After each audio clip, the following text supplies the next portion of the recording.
Hello, Tower Babble fans. This is another Game of Thrones breakdown. As always, I am Julian Mush. I am joined by Daniel D'Souza. Yo. And this is for Season 6, Episode 2, titled Home. And I'll just explain quickly what we do. We have some new listeners, I think, this season. So, again, I want to just thank everybody, any new listeners, any listeners from last season or season before. Thank you so much for listening. Really means a huge deal to us. Love having the conversations on Twitter and in the comments and on Facebook and all that stuff, so that's really fun.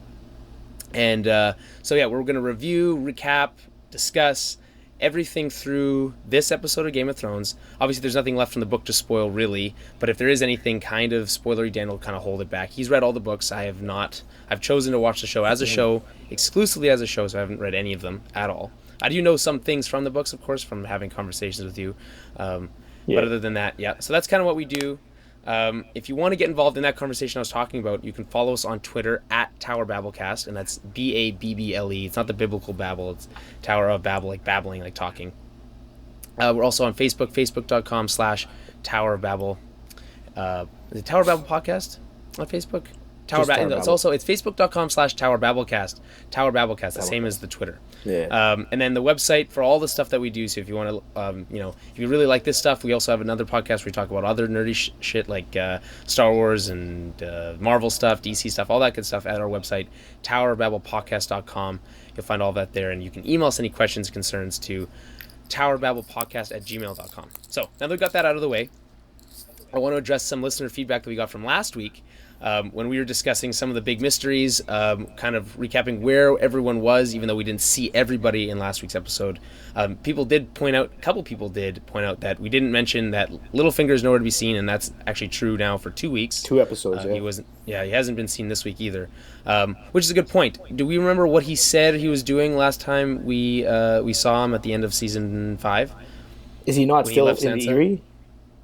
I know he said he left Sansa, remember, and then... Yeah. I don't remember what happened after that, to be honest. Did we not see him? I don't remember seeing him after that. No, I don't think so either. The thing is, the Eyrie is one of the few places that's kind of untouched by the wars, and they still have an intact army, so he's kind of marshalling those forces behind Sweet Robin. Okay. Behind who? Robin Arryn. Oh, right. Yeah. Okay, so yeah, so he's kind of he's the Lord of the Eyrie right now, right? Yeah. The Lord Protector, I think it is. Yeah, so he's the Lord until Robin comes of age. Right, so he's just going to go there and hang out. I mean, he's too smart for that. He's going to be scheming. He's doing something else. I bet you dollars to donuts he's not just hanging out over in the Eyrie. No, of course. This is all part of his master plan, yeah. Yeah. Okay, so there's also, I put out just a quick tweet a couple minutes ago saying that we're about to start recording. Send me any questions, whatever you have. I got one from Beatrice. It's not really a question, more of a comment. Beatrice Bodie, and again, spoilers for everything. I mean, it's pretty clear at this point, but Beatrice Bodie at AliB88, quote, could they have made Jon Snow look more Jesus-like than they did last night? I think not. Which I have to agree, they really did. Like, his hair looked shorter for some reason before they even cut it. Even like the piercings to the side, like it was like they might as well have put where did Jesus get cut? Oh, right on the side. So let me just put some that's like even that seemed a little on the nose. But that's right. I mean, there's no illusion. It's pretty obvious. It's a resurrection story. Exactly. It's a pretty famous resurrection story already. So I like that. So yeah, send us any comments and stuff like that. Of course, to our Twitter. That's always fun. So. Again, this is Season 6, Episode 2, Home. It was directed by Jeremy Podeswa, who's the same guy who directed last week's episode as well, so I won't need to touch on that anymore. And I think, and this is what we did last week as well, I think we should address the elephant in the room right away, right? All right. And of course I'm talking about the baby shower that... that was held at Winterfell. No, I'm just kidding. Of course, I'm not talking about that. I'm talking about Jon Snow being the resurrection, right? Yeah, we just mentioned, right. Yeah, right. So let's talk about that. I'll talk about that scene, that whole process, and then we'll kind of work our way back to that, like we did last week, starting at the beginning of the episode and then moving our way back to where we started. So yeah, so he's back. It happened in the way that we all basically expected it to happen. Like, I don't think anyone really had any other... Like, he was either dead and staying dead, or he was coming back in this exact way. I guess I kind of question is, Daniel, do you think that was too predictable? And that's something that's Not people that put out there. I don't know if it was too predictable. I think it was a little rushed. Like it doesn't seem like there was any sort of sacrifice made to bring him back. Melisandre was just kind of frustrated, and he was just brought back. Seems a little weird, but what I do like about it is it's very similar to season 1, episode 2, when Bran wakes up at the very end of the episode, like that kind of symmetry. It's also it's also an allusion to last season's finale. With his like a very similar shot. I mean, he's not lying in the snow, but it's basically the same shot from above. Yeah, the life leaving him and then coming back. Like waiting for like, oh, is he going to be alive? Which he wasn't at the end of season 5, right? So I like that allusion there, which is nice. That callback. And like to address what you said, I actually like that it happened fairly quickly. Like I wouldn't have enjoyed having that drawn out super long, especially how they started with episode 1. Like, it was clearly an issue to begin with right away, so to draw that out even longer would have felt disingenuous, I think, to some degree. Well, I mean, like you said it before, everybody was predicting that this was going to happen. It just the way that it happened doesn't really make sense to me. So yeah, I mean, I'm sure it'll be explained as we go forward, but right. So I mean, I guess you could make the assumption that, like, I think you even brought this up last week, that burning of Shireen when she died, like, episode 9 of last season. Yeah, 8 or 9, yeah. That sacrifice wasn't just to melt some snow, and that was actually like she was holding that in her back pocket, even though she didn't know it. Melisandre. Well, yeah, she didn't know. That's the point, is that she didn't know the whole the Lord of Light works in mysterious ways, I guess, right? So that power that she made, like only life can pay for death. So she made that sacrifice, and now she's reaped the benefits without her knowledge. But here's, I guess I would say I'm a big fan of this, like, of the way this scene was kind of how it was done. You already know you have Melisandre questioning her faith, right? So she's saying these fancy words, and she has the nice little pleas in there. You have all these characters that are close to Jon, or loyal to Jon, around the table. At the time, I'll just say that before I get to my one gripe that I have with this whole process, is that at the time when this scene started, because we'd already had the scene with Davos like approaching Melisandre about like this resurrection thing, like, does he have to stay dead? That whole thing, which is a great scene, but we'll get to that later. Is I felt, and almost like you said, it was too easy. I was like, well, there's no way this is gonna work. At that, because I had been, up until that moment, I would say, I was firmly in the place of, he's coming back, and that's the way he's gonna come back. It's got to be. It's so obvious. It's, the foreshadowing is so clear, right? I was like, but then we get to the scene, and the way they start doing it, it's like, they really, like, I guess the season before with Melisandre, like, really starts making you doubt everything. You're like, but I, like, all my beliefs, I was like, no, this is too easy. And it's like, I had the hope, but the show has taught me that hope just leads to heartbreak. Yeah. So I was just like, I'm hoping, but it just seems too easy. Like, there's just no way that all this is just going to be like, it's just so simple. And then it did turn out to be that way. So it does kind of feel like, although I wanted that to happen, and everyone wanted it, it felt cheaper in some way. Like, that's a good way to put it. Like, cheap, easy. Like almost hollow, right? Like, yeah. But I mean, I guess it'll feel better once we have him, like, interacting with other people, But for now, it kind of feels that way. Continue. What were you going to say? Mm-hmm. I just, like, as a general impression of this episode, I felt like a lot of the big, quote unquote, big plot points were cheap, like, just as a very general statement. I mean, like, coming out of this episode, I was like pretty happy with most of it. I would say it was, I would say probably up there with one of my, like, this. He's the best episode this season. There's only 2 so far, but yeah. I really liked it. I thought it was pretty strong. I thought it was pretty strong in general. I thought, and I mean, general thoughts, I guess we'll continue with that for a sec, is that it had a lot of, although it had a couple shitty moments, it was mostly a lot of, like, hope and, like, happy endings and, like, positive, like, moving forward positively, that you don't see a lot in the show, so maybe that kind of, like, colored it a little bit for me. I guess I want to say what my gripe with this whole Jon Snow coming back to life thing, other than it feeling a little hollow, is that, and this is something that was brought up by others, is that why exactly were they defending the body in that way? Like, we knew why. Like, we, like, as an audience understood why that needed to happen, but, like, it's never made clear that the characters on the show had like what was their motivation for like, okay, we're gonna sacrifice our lives to protect Jon Snow's dead body. Like it doesn't make especially it doesn't really Davos. make any sense. Why would Davos care that much? I don't. You have to go back and watch last season to see if they established that better. But it doesn't really seem like he has any real connection to Jon. That was confusing to me too, because you're right. It's almost like, did I miss something in season 5? Like, were they like really best buddies or something? I think he does have a certain respect for him. I think that does come across pretty clear. But well, sure, yeah. So does Stannis. Like, he recognizes that he's a man of honor, but yeah, that's it. Which is where that could have come from, right? I guess it just seems like a little for him to go to Melisandre and be like begging her to use some sort of arcane magic that she, you know what I mean? Like for Davos to do that is a little out of character. The whole thing just feels like it needs to happen because it's on the script, not because the motivations of the characters are true. And like, again, this is not I didn't come to this conclusion on my own. I've heard this other places, but it does really ring true when you think about it. Like, because I remember thinking like, well, but why? Like, why are they doing this? Like, it doesn't, it's not clear.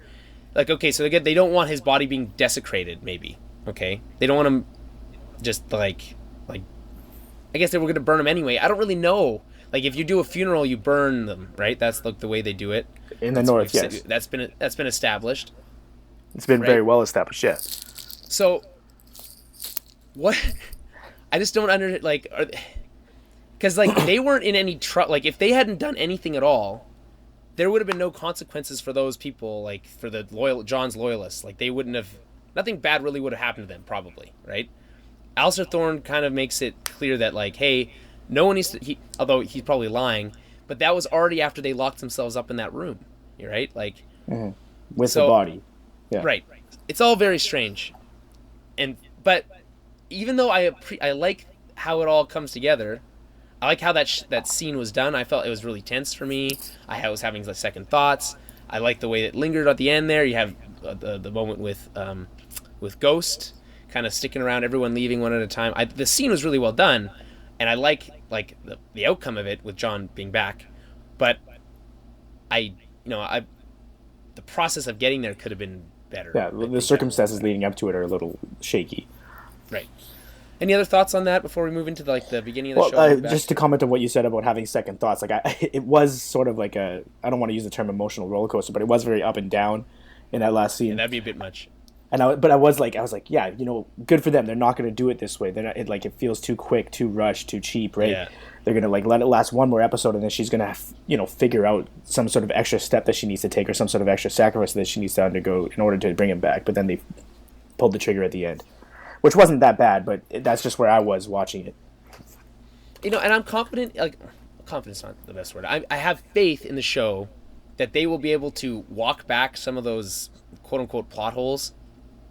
And be able to kind of like retroactively explain why these things were so important at the time, I hope, was it sure. Like explain like don't just leave it up in the air. Like, was the Shireen sacrifice what was able to allow for Jon Snow to come back? Is that what it was, or was it? Oh yeah, well you see, here's a good way to do that because Davos doesn't know that Shireen's been sacrificed, so Melisandre's going to have to give him that information. And that's some good drama right there. No, he didn't go with them down south. Oh, right. He stayed at Castle Black. They did that whole thing, and Davos was closer to Shireen than anybody, arguably even Stannis. So that's going to be a bit of a character drama right there, a little tension between the two of them, and it'll be a good way to kind of explain some of this at least. I could have, like, when she returned by herself, I thought it was kind of like implied knowledge to Davos, right? It seems to me like he would have a pretty good idea. Like, where did she think she is? Mm-hmm.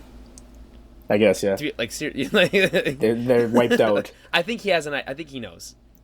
But he doesn't know that she was sacrificed. He doesn't know Melisandre's the one who did it. I guess that's true. All right, so should we just jump into the show as a whole? Yeah, sure. Let's go linear. So we'll start with Bran beyond the wall at a tree cave, I guess. We have Bran returning. We haven't seen him for a whole season. We have the three-eyed raven, who's now being played by Max von Sydow. Max von Sydow, yeah. Yeah, right. From he was just most recently seen in Star Wars, which if you're paying attention. Oh yeah, briefly. I forgot about that. Also, yeah, Hodor and is still there. and Mira, of course, who I forgot was even there, to be honest. But my question is, that's great. We have Bran back, but where is Rickon? I want to see Rickon. If he's not back next week, I'm gonna start writing some angry letters to the Game of Thrones to HBO. I'm like 90% sure he won't be back next week, man. You just got to give up on that for a little bit. 90%. Yeah, no. 90, 95. 95. Okay. Yeah. I'm like a 50-50 will show up next week, to be honest. I don't see why he would, but I think it's going to play because I think what's happening in the north, if I could just take a sidebar here, because what's happening in the north, his presence, the fact that he's alive is actually a huge deal. So he'll be brought back into the larger game, I think, sooner. Okay, well, we can touch on that when we talk about the Ramsay stuff. Right. So it starts, we see Bran, he's warging out, lying there with his eyes all white, and we get our second flashback scene in Game of Thrones history. Of course, last season's very first scene with Cersei's flashback, and now we get a flashback to a young Ned. By the way, the child actor who plays the young Ned, the perfect accent. It sounds like he's gonna grow exactly into being Bean, Sean Bean. I was like, yeah, that's really great. That's something you really got to think about, I guess. And they're like, well, they don't care how good of an actor is as long as he has the exact perfect accent. Or maybe he's just putting it on. Maybe he's that good of an actor. He actually is just putting on. No, he's probably It's a nice little touch. Anyway, so he's sparring with his brother Benjen, who we haven't seen since season 1. Not played by the same actor here. It's just a young version of that, and his Lyanna, who we've never actually seen on the show, her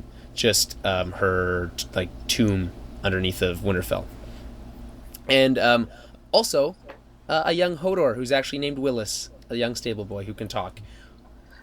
That's an important note, though. Yeah, I think, and here's my theory. He knows too much, right? Like he somehow has some kind of information that someone didn't want to get out, and something was done, I don't know, beaten in the head enough, I don't know what basically something was done to him so he wouldn't be able to spill the beans. That could be. That's one of the larger mysteries, that's kind of the general consensus, is that he saw something or there's some sort of traumatic event that happened that changed him, and ever since he refuses to talk or is unable to talk, it's not clear. But there is something significant around that. And what does Hodor mean? Exactly, because that's not his name. He's just saying that term. Right. It's interesting. The interesting thing about that is that's a purely Winterfell mystery. That doesn't have anything to do with the larger kingdom. That something happened in Winterfell specifically, and I have no idea what it could be. And what was the old guy who used to be at Winterfell who was murdered by Theon? Roger Castle.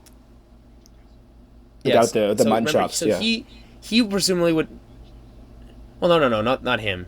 The other, they're wise old man. What's his name? The wise guy. Maester? Maester Luwin? The Maester, yeah, Maester Luwin, right? Yes, right. He also got. Anyway, so he was presumably there at that time. You'd think, right? So he would have known Hodor before he was Hodor. I don't know how long Maester Luwin had been there. That was Roger Castle training them though with those mutton chops. That was a young Roger Castle.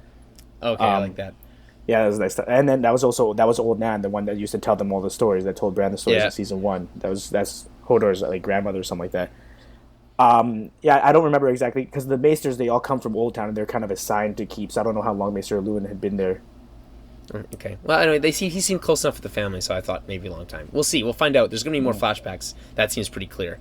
I did again, the callback to episode 1, season 1 of the kids sparring in the outside in at Winterfell, very much Robb and Theon and all them were in the first episode, which I liked a lot. I really liked that, actually.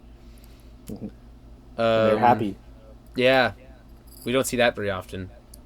The guy James Hibbard, the guy who does the EW recaps, had a nice little thing in his recap saying he's yeah, they were all happy because this is before George R.R. Martin started writing about their lives. I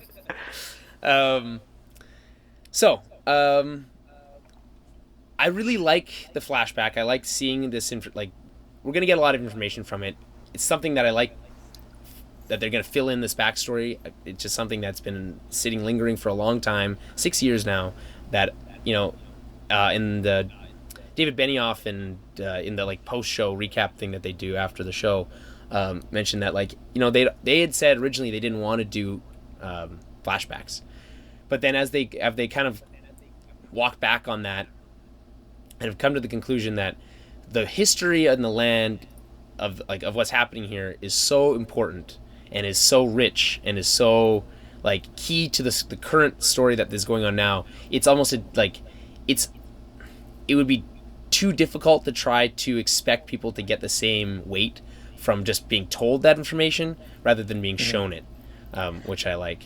Well, it only makes sense. So thus far they've tried to do it basically mostly through exposition, right? It's like a character conversation, and they give you a little bit of the history, and that's how the books work for the most part. It's like you get a piece of history from one character in one chapter, a book later you get another part of the story, and it's all kind of rumors and hearsay. You don't know the full definite history.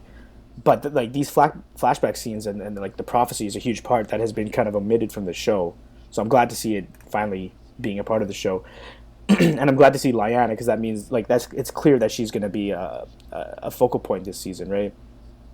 They wouldn't be introducing a Lyanna that they hadn't talked about for how many seasons if she wasn't going to be a big deal, right? Well, and this is of course, and this is what we talked about before, where Jon had to come back because there's so much and that whole story, which they've been dealing with for 6 seasons, is now, specifically with this opening flashback coming to a head. To have that just not pay off would be wouldn't feel right. So it's kind of that's another reason kind of felt a little hollow. It's like we knew we kind of knew it was predictable. It just and he had to be alive for that revelation to have any sort of weight to it, right? Yeah. And he had to come back first before they revealed that stuff about his parentage. So they were kind of pressed for time. Well, again, there's no guarantees that that's what it is, but it's like, come on, that's obviously what it is, right? Any other takeaways? Do we have anything else we learned from this flashback? Really? Nothing yet. So nothing really yet. It's just that the mystery road holder. I don't know how important that's going to be, but I'm really excited about it, and I just love that we have these scenes with Bran doing the skin changing or whatever you want to call it, dreaming. Yeah. My favorite moment from this the scene is when TER. I'm calling the Three-Eyed Raven TER from now on. It doesn't really flow. TER. Ter. Hey, well, Three-Eyed Raven's a bit of a mouthful, so when Ter gives Bran some advice afterwards, he says, "It's beautiful under the sea, but if you stay too long, you will drown." I love that line. Maybe it's just Max von Sydow, the way he delivered it. Amazing line, and it had a lot of resonance for me, because this might be something that Bran struggles with going forward. In his visions, he can walk again. He's happy, right? And for a boy who's so far from home, without the ability to walk in the real world, and you have to think that temptation to let yourself get lost in that other world has to be really strong, really hard to ignore, right? Yeah.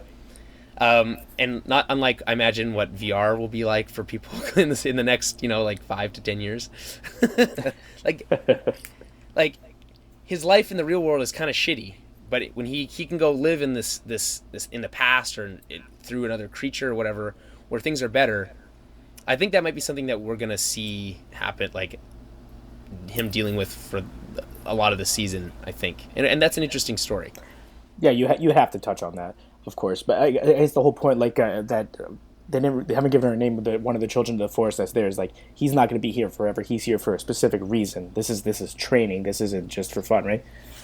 Yeah, I think her name's Leaf. So that's what's interesting to me about that. Is that they called her?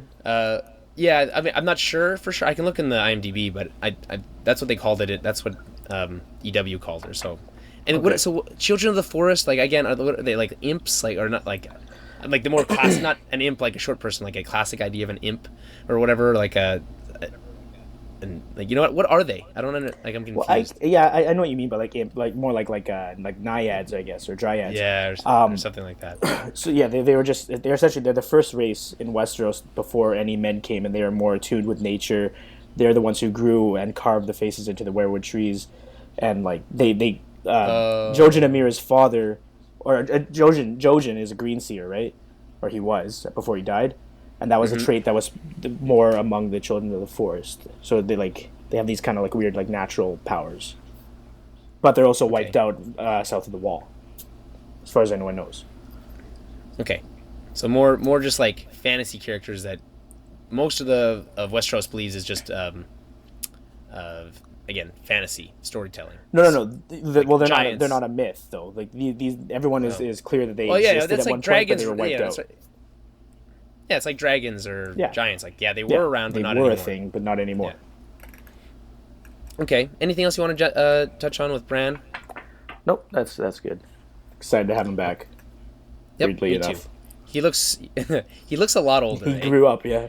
He's got like he could start growing a beard, as far as I can tell. Bran and Ollie both hit puberty right mid-season, or between seasons. Eh? That's right. Ollie too. He looks like he's got like a really square jaw all of a sudden. Like when did that happen? I fucking hate Ollie. So, so Castle Black. Retracing our steps here a bit, catching up to where we started, and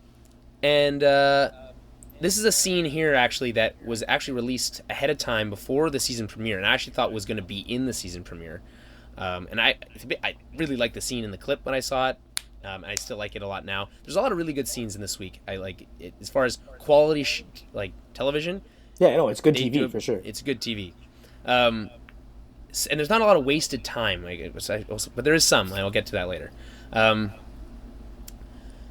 So we have Davos and Ed, or not Ed's not there, but Davos and his compatriots protecting Jon's body, something we talked about earlier. As Alistair Thorne, Mr. Nobody Needs to Die Tonight, although again can't take him at his word, he's trying to break down the door. Really cool scene here. Like the tension is really palpable. You have he's like Davos, like, you apologize. You get to see what's the name of the sword? Claw, the Talon. Sorry? Or what's the name of the sword? Claw or Talon? Jon's sword is Long Claw. Yeah, Long Claw. So anyway, we get to see a sword, which is cool. But then again, the tension's really palpable. So it looks like all's lost. You have Ghost is like a beast in this episode. He's like teeth bared, looking awesome, and then right on time, right on cue. You have Ed return with the wildlings, and speaking of the big giant, yeah, he wrecks shop. Like when he grabs that guy and just smashes him against the wall, it's like just like a rag doll. Yeah, it was like Hulk smash style. He comes back. Obviously, I think it's kind of funny how quickly that the Night's Watch just like drop all their swords. Like nope. Like what are they supposed to do against that thing? Like? Nothing. And so they give up, and then it's really nice to see the actual traitors get locked up. I'm kind of confused. So, is it only the ones that stabbed Jon that got locked up, or all of the Night's Watch got locked up? I don't know how you would prove who did or didn't stab him unless they admitted to it, right? Yeah. Judging from that scene, it looked like it was honestly only Thorne and Ollie that got locked up because they were the only ones who tried to fight. But who knows? Oh, yeah, and Ollie, by the way, like a bitch. To be fair, he kind of has a reason to hate Tormund, though. To be fair, and all the wildlings, he did murder his parents right in front of his eyes. Yeah. Anyway, so it's nice to see the traitors locked up. Tormund makes a comment about getting wood for a fire. At this point, like I said, at this point, I'm still firmly in the Jon's going to be revived camp. So I'm like, yeah, whatever, get the wood. It's not going to matter. Whatever, you're going to need the wood anyway. And all in all, pretty great scene. The visuals of the giant is really awesome. Again, another moment where uplifting moment where the thing you wanted to happen gets to happen. Finally, you don't get that. See that? Right, you don't see that happen very often in again, it's kind of convenient timing, but whatever. Like you'll accept it for this scene. It's not that big a deal yet. I mean, yeah, okay, so they were knocking down the door, and they happened to arrive at that exact moment. it's more interesting It's as fine. a show if they Yeah, arrive at exactly. that moment. It's like, what are they? Oh, if they arrived half an hour earlier, where's the drama? Where's the tension? It's not. It's Exactly. not Like quite well, like you the said, same. like you need that tension, right? Yeah. So we'll jump to King's Landing. So weird start to this scene. We get some random dude in a pub talking shit about Cersei and having flashed her, and then we see him get murdered by the Mountain. I guess. By Sir Robert Strong. Yeah, like why did this scene need to exist? Like, Okay, so here's what like, yeah. So I guess the assumption, and this is me making a lot of assumptions. I assume that this isn't the first time this guy has been telling the story drunkenly to people. Like clearly, the Mountain isn't just walking around every pub like and hear something and go kill something, right? Well, but that's he is the presumption. That's kind of what that's they how it comes off, right? Yeah. That's what it looks like. So you assume that this guy is kind of maybe infamous for talking shit about Cersei and blah blah blah, talking shit against the crown. The story that they give Robert Strong is that he's taken a vow of silence until all of his queen's enemies are vanquished or blah blah blah. So he just goes around, basically does her bidding, and will kill anybody who talks shit. Was that what Cersei wanted? It that, must like, be. her orders? Again, you're assuming that the word has reached her ears of this guy, and she's like, "Yeah, just go kill him. I don't care." Or maybe she does remember seeing him, and it was like that specific guy. Maybe. No. I don't know. I just thought. It's really just about just the fact kinda that he's confused. Just there and kinda, protecting her. Yeah. Although, if I'm being honest, it was a pretty funny scene. So, Mm-hmm. if nothing else, it did offer some humor. Anyway, back to the serious stuff. It's Marcella's funeral. It's at the Sept of Baelor, and Cersei wants to go, understandably. It is her daughter.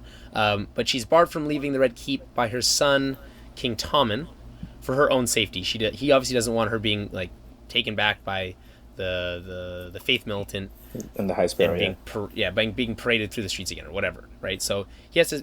There's a really great standoff. I like again a lot. There's like a little bit of lighthearted, tongue-in-cheek humor in this episode. The standoff between the Kingsguard and the Mountain, or I guess it's the City Watch. Those are Lannister men, not King's Head. Yeah. They're Lannister. And the Mountain, right? And that's hilarious. It's really great. Gotta say, the guy, like the captain or whatever, the who's ever's in charge, does a pretty good job of standing his ground, and the way he's like, please, it's not my fault. The king ordered it. Please understand. Please, he does a good job of laying out why it's not his fault. I was impressed. Usually they aren't as good at that. But he still does his job. Yeah. Right. Yeah. So, though, I guess that I take apart. Like my takeaway from that bit is that I kind of expected Cersei to be more on the warpath, but she seems to be more resigned to depression. And then more than anything else, she seems to be just going with the flow more than anything, which is kind of, again, not something you're used to seeing from her. Oh, for sure, yeah.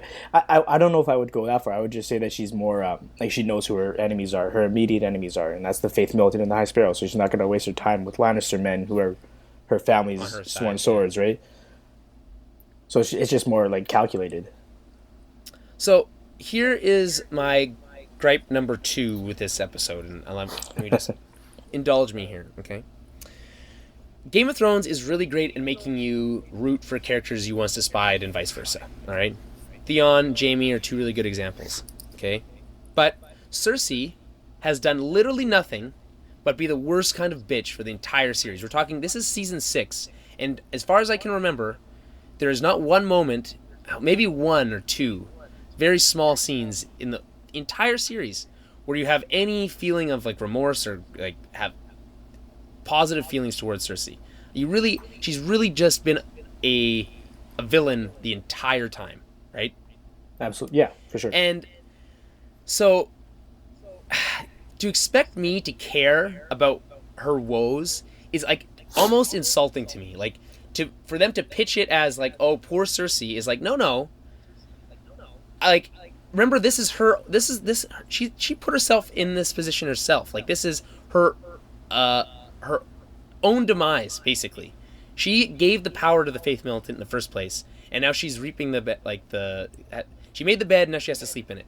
Mm-hmm. And that's not even including all the other stuff she's done in the past. And So I revel in her misery more than anything else, any other emotion that they could possibly ask from me.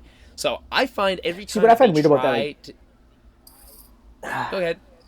Cersei, yeah, sure, you hate her. She's a terrible person. You can still understand her feelings, though, right? You can still understand, like, it still humanizes her. Doesn't make you like her or even necessarily feel sorry for her, but you can understand where she's coming from. Versus, I like, guess last I week when can. we were talking about Ramsay, who is just the worst person in the world, and they try to humanize him with that scene with Miranda, and I don't think that really flies the same way. Yeah. You know what Well, I I mean? mean, I just, to me, those scenes there, it's in a very much the same boat for me. I can't care, and it's like I Yeah. find actually every time I have Cersei on screen now, I'm like bored out of my mind. It's like unless she's being a villain, I don't want to see her. I don't want to see a redemption story. It's not interesting to me. I don't want it, Yeah. and I found this scene to be frankly boring, and the scene later on with her and Tommen even worse. But we'll get to that in a bit. Okay, so we'll go to the Sept. Mm-hmm. Tommen and Jaime have a nice conversation and basically say the same thing we were all saying last season. Why didn't I do anything to stop the Faith Militant from kidnapping my wife and my mother? And fair question, because yeah, we were asking that same question too. Jaime agrees. Basically, he can't say as much, obviously. Although I loved when he basically sends him off to bed and he calls him by his basically says "Go home, Tommen," to something that effect. I really like that. Just showing like how little respect he commands from those around him. Also, the fact that, and this is something you don't really think about, but this is a father-son scene. This is his son. He knows it's his son. He obviously doesn't know that the I flip think side of Tommen that, knows but too. Like, just like Marcella said that she knows, and Jamie doesn't really ever think about it that way. You know what I mean? really, I don't think he does. You think he sees Tommen as Robert's son? No, I think. Well, maybe. I think there's like a disconnect there. Jamie recognizes like the fact that he's his son, but he doesn't really change any like his attitude towards him in any way. Like it's more almost like he really is their uncle in that they're Cersei's children, not his children. Or at least that's how Jamie always had approached it. Like he's kind of changed a lot since he got back to King's Landing and stuff. But and he was sort of humbled. I don't know if he really he cares about Tommen to a certain degree, but I don't know if he really cares about him as a father would. Anyway, so the High Sparrow enters, and there's no basically, he threatens Jaime, saying that they can, quote, overthrow an empire if they wanted, which it seems like to me that that's their goal here. At some point, like, I don't know, it's really hard to nail down what the High Sparrow's, like, motivations are, like, what is his end goal, and I don't think it's still not exactly clear, although it does seem a little bit more clear now, that it's almost like chaos for it's not even chaos. It's like it's so I really don't know what he's after, you know.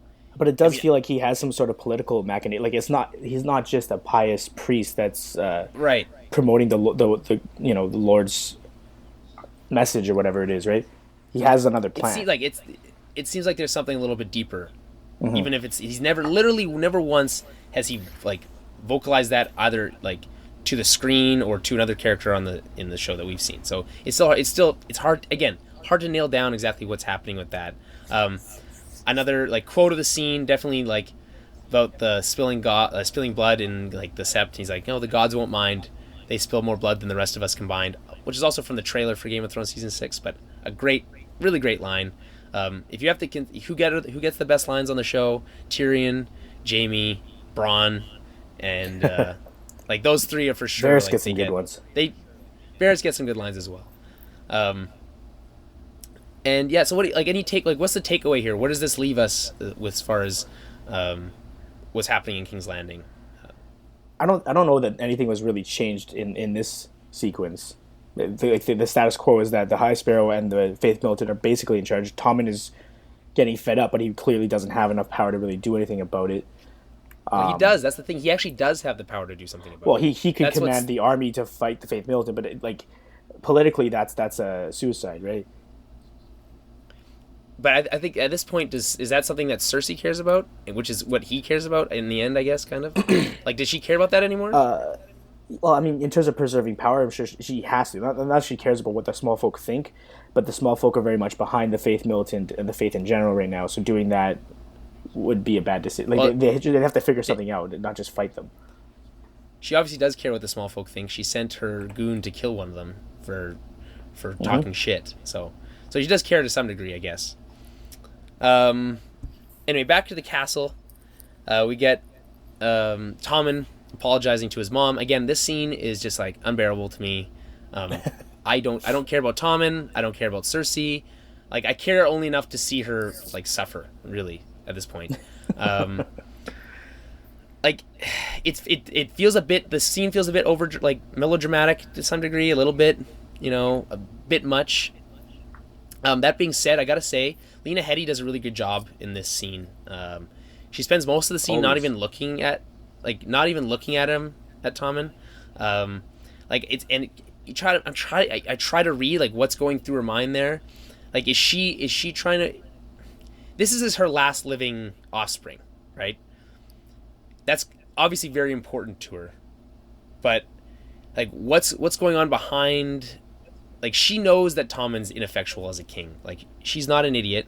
She knows that he's not doing a very good job. So Yeah.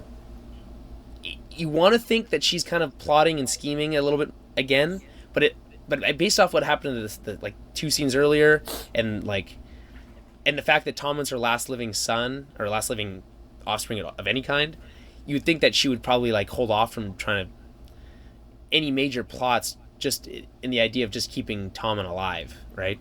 So I don't know. Keeping him alive, What do you but think keeping is him going in on with her? power. It's hard to put a beat on Cersei, but like I said earlier, I do think that she is more calculated, and she has plans that aren't just about wreaking havoc on everyone who's ever slighted her. It's more about a focused, not even necessarily attack, but taking out the High Sparrow and the Fifth Militant and putting her family back on top. She definitely feels changed since like the events of last season. Like a different, she seems like a very much different person. Like the Cersei of old was very much just lash out at everyone. Like she as much as her quote unquote plotting, like her plots didn't work. Like they weren't good. Like she put the Faith Militant into power to solve one problem, but it only made her problems worse, right? Um, so as much as I like to think that she's capable of like she's trying to like settle down and is trying to like play the long game, I think she is actually kind of just reserved to like not doing anything at all, because every time she does lash out it doesn't work, and she doesn't want to lose her last kid. So I don't know. Yeah, well, I mean, we'll see. She also is like you said, very concerned with that prophecy that all her children will be killed within her lifetime, and he's the last one. So Yeah, okay, so let's move on from that boring stuff to Marine. We have basically a small council meeting. I always like a good small council meeting. Um, Varys, Tyrion, Grey Worm, Missandei, basically recapping all the bad news going on across the Narrow Sea, and so the ships are burned, the dragons aren't eating, and the Slavers' Bay is returning to the Slavers. And they didn't mention these, but I'll also add them because it's also true. The Sons of the Harpy are still at large, and there's no word from Dany and what's happening with her yet. So like a good like and all their boats are five burned. things, right? A good five things at least that things aren't going well over there, to say the least. We get some more funny lines from Tyrion. Again, he always gets great lines. We get some really great exposition about dragons. And this, Dan, this is stuff you'd actually told us, and me specifically on this podcast, a few seasons ago, or maybe even last season, about how keeping dragons in captivity isn't good for a dragon. It makes them grow small. The theory is that dragons essentially will grow as long as you let them. I mean, like they'll grow to be behemoths if they have open space, and if they're locked in a small space, they won't grow at all. They grow to their environment, and that's essentially what Tyrion says in this scene. Okay. And great exposition. It's always great. Tyrion does a great job of giving exposition. It's always very entertaining. You get a great line, the "I drink and I know things," which again, I love that. This is another. I love that. Like, how great would it be? Like, that's a good T-shirt. Like, it's a great T-shirt, right? That's and then James Hibbard made that joke as well, and he's like, I really want a T-shirt with that with I drink and I know things, and then he's like, well, you know what? I'd rather have a cat-sized dragon, actually, because that they also talk about that. So initially I thought that he was going to send Missandei because he's like, well, do the dragons ever harm you? No, blah blah blah. They do kind of make it seem like that, eh? A couple people said that. No, yeah, and then that's not what happens. He goes himself, right? He must have had a lot of wine. I guess he must have been like drinking a lot. Some really great CG work. Like the dragons look amazing as always. We get some his nice little conversation with the dragons as he wanted one as a kid. You can really see the fear in his eyes, and that's really great acting considering there's no dragons there in front of him in real life. So he did a really good job with that. Peter Dinklage did. I guess my question to you, Dan, are we supposed to assume that the dragons understand English? Not necessarily English, but they understand like emotion, and he emits an aura that they accept.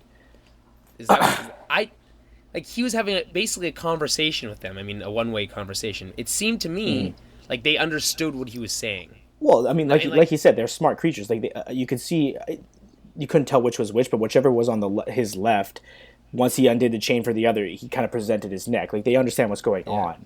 So even with like dogs and stuff like that, people, it's not that they necessarily understand the words, but they understand like the emphasis around them, right? Inflection, the meaning. Yeah.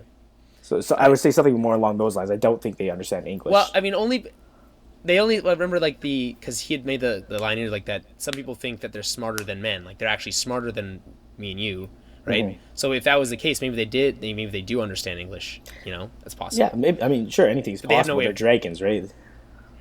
Right. I mean, in Lord of the Rings, dragons speak, and Cumberbatch is the one who voices them. So. I mean, in most fantasy, dragons speak, to be honest. In a lot, yeah. And when they do speak, they are almost always smarter than people. So that's a good point. Yeah. But it just hasn't been how they've been presented in this series thus far. It's just... just because they can't speak doesn't mean they couldn't understand, right? That's why I guess that's interesting. They always feel like they're more like, not beasts of burden, but Aegon and his sisters, they rode dragons. Like the dragons were very much underneath them. They weren't their equals. They weren't having conversations with them. They were beasts of war, you know? I guess. Are we think there's some foreshadowing of Tyrion riding into battle atop of one of the dragons? Probably not. I don't know. Probably not, but how cool would that be though, right? Well, I mean, there's theories out there. There's plenty of theories out there. One of the theories is that Tyrion might have Targaryen blood as well. Oh, really? So the prophecy is that there's 3 heads to the dragon. Clearly, Daenerys is one. People are like Jon might be the other if what we think about his parentage is true, right? And Tyrion could be the 3rd. That'd be interesting. I don't know I don't understand. Where does the theory come from with Tyrion? So is it spoilery at all?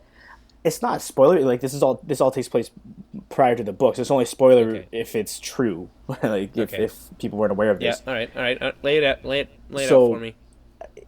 The difference between Tyrion and Jon is that the Jon story with Lyanna is kind of laid out in the show a little bit, at least. You don't know anything about Tyrion's parentage. We don't really know much about the Mad King, but the Mad King and Tywin Lannister were close friends at one point when they were younger, and Tywin was the hand of the king to the Mad King at one point. So before Tyrion was born, the Mad King essentially had a crush on Joanna Lannister, Tywin's wife. And they had a tourney in Lannisport, and there's rumors that go around that the Mad King may have taken Joanna, and then because he was already becoming the Mad King, he was already kind of corrupt at that point. Tyrion was the stunted birth that came out of that. Interesting. Then why would it's all based on like rumors? And I guess, but like if that was the case, right? Why wouldn't have Tywin have drowned him like he said he was going? Well, maybe Tywin didn't know. Like maybe he looks enough like a Lannister, right? That's true. He would be. Yeah, it's only if a Lannister. It seems like when Lannisters have babies with each other, they always turn out blonde. When they have babies with other people, they come out looking like normal people. You mean Targaryens? No, Lannisters, Targaryens. Yeah. I don't know. It's just there's not a lot there, but there's a thing. It's a thing. All right, well, that's fine. That would be interesting. Like the dragons did seem to respond to him, so that's Exactly. that like that's And it's not, there is like that prophecy is a huge part in the books more so, but that the dragon has 3 heads and there will be 3 riders, like Aegon and his conquerors. Okay. It's all about like history kind of sort of repeating itself in a slightly different way. So what's the takeaway here now? So the dragons are free to roam the land, I guess. Are they going to go hunting? Is that like they don't leave when he leaves, which is interesting. Yeah, they turn around. And they don't even look like they would fit through that door. But I'm sure they could dig their way out. Do they maybe have maybe there's like a garage door style? Like there's actually a there's door an overhead. And that's just like the side door. Mm-hmm. Although remember when they opened it the first time, like it was a big circle that rolled in. Maybe there's a door inside the circle, and you unroll the circle to let them out. Like that, I don't know. It's speculation. Anyways, and that's not important. The point is that the dragons are going to get out. Like they're not just going to stay. They're not going to be unchained and then also stay down there. Yeah. Okay. So that's fine. So they're going to eat, presumably get bigger again or start to grow again. Mm-hmm. If nothing else, I guess it's a show of strength. Having dragons flying around is a good thing for what would you call their group? I don't know. Danny's followers, I guess. The Myronese, I don't know. Sure, like either way, the dragons are going to like I said, give the Sons of the Harpy some hesitation, right? You'd assume so, but like they do their own thing. The dragons seem to most of the time. I mean, Tyrion's not riding into battle on a dragon right now, so it's not like it's a symbolic gesture. Like just seeing dragons flying around the city will give them pause. So that's good. So I guess that's a start for them. I mean, they got a lot. They're in a pretty deep hole they need to dig themselves out of. Mm-hmm.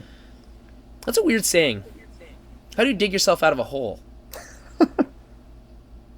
You're in a hole already. Like, do you dig out the sides to make like stairs or something? Yeah. Anyway, that's neither here nor there.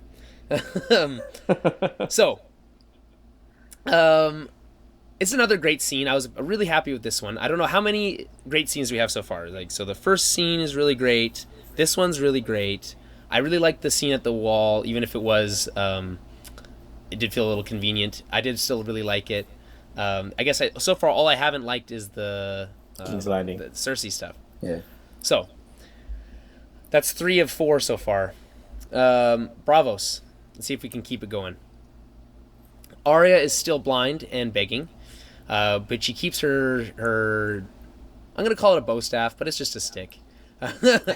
Close. Her bow staff. The waif comes and kicks her ass again, in a very Donatello-esque manner, if I can make that comparison. Sure. Yeah. Go ahead. And then that's a Ninja Turtles reference, in case anyone didn't know. Oh, really? Yeah, that's right. And then Jaqen H'ghar steps in, and basically is tempting her, as he likes to do, with restoring her vision if she just says her name. So at this point, for me, this is how I feel. If I was Arya, I'd be like, fuck it, yeah, just give me my vision back, and I'll say peace out and get the fuck out of there. Because what is keeping her there? Like, why does she want to be there so bad? Why does she want to be nobody so badly? At this point, I don't understand. Not really, like, she's essentially lost everything else, right? And this was kind of her one path. I think where she's at is like she sacrificed so much and she wants this so badly that she's going to see it through to the end. But why does she want it so badly? She only wanted it because she wanted to learn how to kill so she could take out the people that Arya wanted to have killed. So either she's just going to continue playing this long deception, which will obviously not work out for her. It seems pretty clear. Or she just agrees that to give up on that with the whole list and just join and just become an assassin. Either way, like, I just don't understand. Like, I don't... It's hard to say. Unless... Okay, so do you think Jaqen H'ghar was being sincere? If she had said, my name is Arya Stark, would he have restored her sight? And probably. Her and then let her go? Yeah, for sure. I believe that he would have, and I believe that then she would have been stranded in Bravos and would have no way to get back to Westeros. She would have ended up begging on the street anyways. Well, yes and no. I mean, she could have done that whole, like, oyster shucking thing she was doing before. Well, and there's always good money. There's always money in the oyster shack. funny. Anyway, so yeah, I don't know. I'm having at this point in season 6. I'm not sure if the writers or if maybe it's a George R. R. Martin problem. I don't know that they've lost touch with some of the motivations of these characters and why they're doing what they're doing. Which is because I'm having a hard time keeping track of like why would she want to still be here? Why are the characters at the wall protecting Jon's body? Like what are Cersei's motivations now? Like all these things I'm not sure if they're fully clear on that, even if or maybe they are. They're just not doing a very good job of well, I think that's fair. It's still early. It's like we've said before. Like, there's all these rumors around how they want to have a shorter season or want to limit it to 7 seasons or whatever it is, right? Yeah. But there's still a ton of story, like of loose ends that need to be tied up, and it really feels like we said rushing earlier. It feels like they're trying to tie these ends up as quickly as they can, just to be like they want to wash their hands clean. I mean, well. Sometimes it feels like rushing. Sometimes it feels like a good pace. Because how many times have we complained in past seasons about things being dragged out, right? Season 2 specifically, even last season to some degree, things felt dragged out a bit, right? Season 4, I don't, Danny, you didn't like season 4, right? The only season I didn't like was last season. I love season 4 with all the Oberyn stuff. Yeah, I mean, I get, but again, the pacing seems to have increased. I don't know if that might not be a good thing. I mean, I'll just jump ahead here for a second. I mean, it's the next scene, but how many like characters have been killed? Like characters that we knew, at least even a little bit, have been killed in the last just 2 episodes. I think 6. Mm-hmm. Like if all pretty quickly, right? Like this is like boom, boom, boom, boom, boom, and sometimes it doesn't work, but again, I do like a little faster pace. Like I'm fine with that. But you think this is only episode 2? What could possibly be coming for the next 8 episodes that we have? I mean, it feels like we're halfway through a season already, and it's only the 2nd episode. Well, it's like I said, it feels like they're tying up loose ends, which normally comes closer to the end of the season than right away at the beginning. That's why it feels like maybe these things are supposed to be last season and they didn't have time, or they don't have a clear plan. Yeah. I mean, here's the thing, I guess. When you look at it as individual seasons and as a story arc from season to the beginning of a season to the end of a season, you could say, yeah, things are being rushed. If you looked at it as a story as a whole, did the events of the people that were killed or whatever, the things that are happening, do they make sense in line with the story that was played out? If you think of season 5 and 4 as one, right, and the rest of it all as one big story, does it feel rushed then? Or is it just because it depends on what we're talking episode about? 2 of a season. I think if we're talking about last episode, what happened in Dorne, I feel like they made that decision between seasons. Well, yeah. That was just because like, we don't have time. Everyone hates it. Well, I think it's also a matter of no one likes what's happening. Like everything they've done in Dorne has been poorly executed. Mm-hmm. I'd say, like absolutely, like, and I mean, I don't know if everything, but most of it. Like most people like Dorne, but he was in like 5 scenes the entire series, and you have the Sand Snakes, which have no characterization at all. They're more like cartoon characters than anything, and then you have what's their name? The Ilaria. Ilaria, yeah. Ilaria, who's like, it seems, again, things seem moving quickly. That is almost like they need to make up for the mistakes they made and trying to like fix some stuff, but some of the other stuff it doesn't. Anyway, you were in the middle of something. Continue. Sorry. I don't remember what I was saying. You were talking about like depends what we were talking about, like with what's happening. Yeah. Okay, so clearly we're done with the Arya stuff. There's not really much to talk about there. It's just kind of building up towards wherever she's going the rest of the season. There wasn't a lot of content there, right? Yeah. So after that, we go to Winterfell, correct? Yeah, that's right. So and this is another one of those storylines that seems sort of either rushed or like not prioritized. Not that I need it to be emphasized, but it's just so out of the blue. The past couple episodes, all these people these somewhat major characters that you could argue are just being murdered, just like that for no reason. But is that not something that has it been established as something that happens on this show? So this is something that they know has worked for the show. Like that, the Red Wedding was out of nowhere. Nobody expected that, right? But it was built up. But that wasn't for nothing, that right? Exactly. That's what. And That's then what and you're then saying. these ones, it's like the same. It feels the same. It's just like, oh, surprise, you got a knife in the gut, but it doesn't have the same effect because it wasn't built up properly in my mind. I mean, I guess the idea is that I think for some it works, for some it doesn't. Like you were saying, in this one, I think it works because Ramsay is kind of a impulsive character, right? Like chaotic, yeah. And so that something like this kind of makes sense for him. If it was someone else doing it, it seemed it would make less sense because there had not been any really foreshadowing. A little bit, he kept kind of teasing him about the fact that, hey, if I have a boy, look out, kind of thing, right? Which in retrospect was probably a bad idea on Lord Bolton's point. Yeah. So let's set the stage here. Ramsay has to explain losing Sansa to Roose.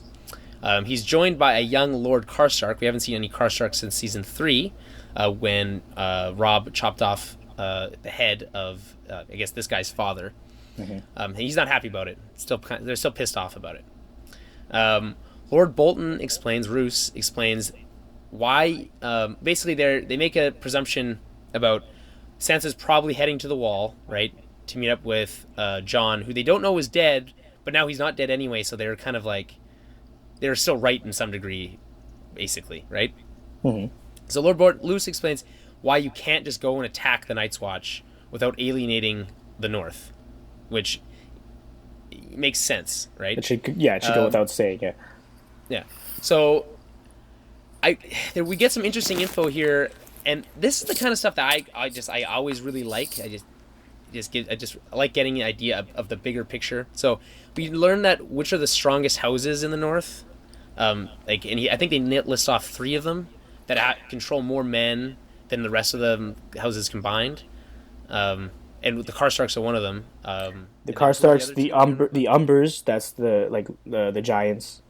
That's where we assume Rickon is going. That's right. That's why it's going to come back into place. It could, yeah. You might be right about that. And the other house that they named is the Manderleys, which they haven't really talked about too much, but they're probably the furthest south of the northern houses, and they have White Harbor, which is on the coast of the Narrow Sea, and they're less of a northern house. They're allied to the north, but they're originally from the Reach. Technically a part of the North.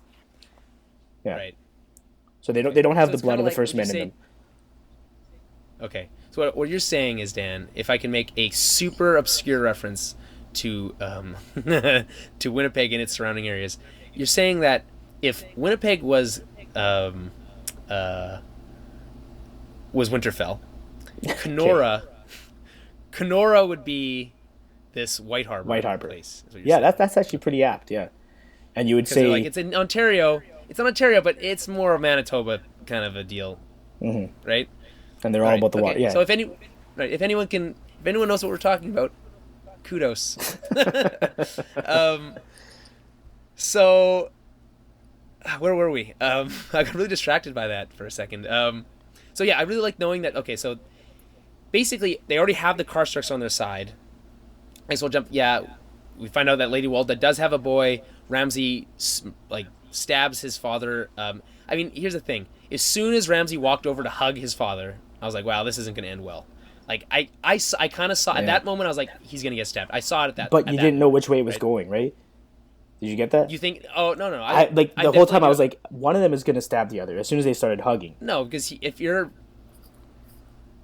Yeah, I mean, first of all, I didn't think Roose was going to be the type to stab Ramsay. I honestly don't think that was going to happen. I kind of knew it was going to be Ramsay.